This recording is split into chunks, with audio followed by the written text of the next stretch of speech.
একবার এক গ্রামে রাজু এবং রাজুর বাবা একসাথে বাস করে। রাজুর অবশ্য মা নেই। তো একদিন রাজুর বাবা বাহিরের কাজ শেষ করে দুপুরবেলা বাসায় চলে এসেছে। আজকের জন্য তার কাজ শেষ। সে বাসায় এসে রাজুকে কোথাও দেখে না। অবশেষে রাজুকে রাজুর রুমে পেয়ে যায়। রাজু ঘুমিয়েছিল। রাজু যেহেতু ঘুমাচ্ছে তাই রাজুকে আর ডাক দিল না। তার বাবা চলে গেল খাওয়া দাওয়া করতে। অবশ্য রাজু আগে থেকেই খাওয়া দাওয়া করে নিয়েছে। রাজুর বাবা যখন খাচ্ছিল তখন রাজুর ঘুম ভেঙে যায় এবং রাজু তার বাবাকে বলে, বাবা, বিকেল হইল বলে আমি বাহিরে খেলতে গেলাম। আচ্ছা ঠিক আছে বাবা, যাও। এই বলে রাজু এক মাঠে খেলতে গেল। অবশ্য রাজু যেখানে খেলে সেই মাঠের পাশের একটি গাছে এক পেত্নী বসবাস করে। ওই দিন অবশ্য ওই পেত্নী ঘুমিয়েছিল। তো রাজু ফুটবল খেলতে খেলতে হঠাৎ করে সেই ফুটবলটি সেই পেত্নীর ঘুমন্ত গাছে লেগে যায়। এত জোরে শব্দ হয়েছিল যে পেত্নীর ঘুম ভেঙে যায়।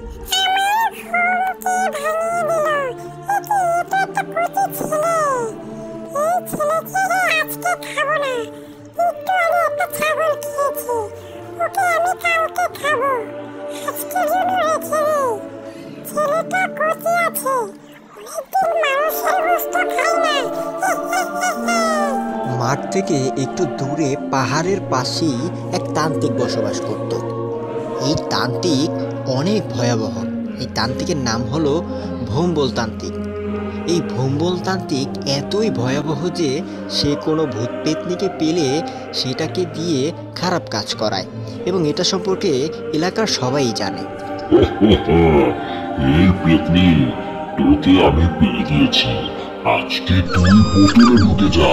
যা বোতলে ঢুকে।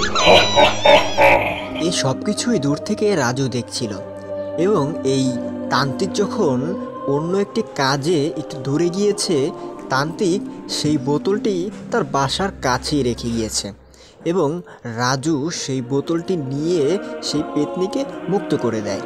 রাজু ভালো করেই জানে এই তান্ত্রিক এই পেত্নীকে দিয়ে খারাপ কাজ করবে এবং মানুষের ক্ষতি করবে। রাজু মনে করে এই পেত্নীটি ভালো, কেননা আজকে পেত্নী রাজুকে কিছু বলেনি। পেতনি বুড়ি, আজকে তো তুমি আমাকে কিছু বলনি। তোমার ঘুম ভেঙে গিয়েছে। আজকে থেকে তুমি আমার বন্ধু। এবং এর মাধ্যমে রাজু এবং সেই পেত্নীর বন্ধুত্ব হয়ে গেল। পেত্নীও বুঝতে পেরেছে সে একটা ভুল কাজ করতে নিয়েছিল। আরে বাবা, তুই কই গিয়েছিলি? আজকে তোকে খুঁজতে খুঁজতে শেষ আমি। বাবা, এক পেতনির সাথে বন্ধুত্ব হয়েছে। চলো রাতে তোমাকে গল্পটা বলবো। প্রিয় বন্ধুরা, তোমরা সবসময় এগুলো মেনে চলার চেষ্টা করবে। কখনো মিথ্যা কথা বলবে না, সদা সত্য কথা বলার চেষ্টা করবে। কখনো তোমরা কারো সাথে মারামারি করবে না, ভুল করলে সেটা সমাধানের চেষ্টা করবে। বড়দের উপদেশ মেনে চলবে, অন্যায়কে কখনো প্রশ্রয় দিবে না, নিয়মকানুন মেনে চলবে। প্রিয় বন্ধুরা, আজকের জন্য এখানে বিদায়। আমাদের চ্যানেলটি সাবস্ক্রাইব করে দিও।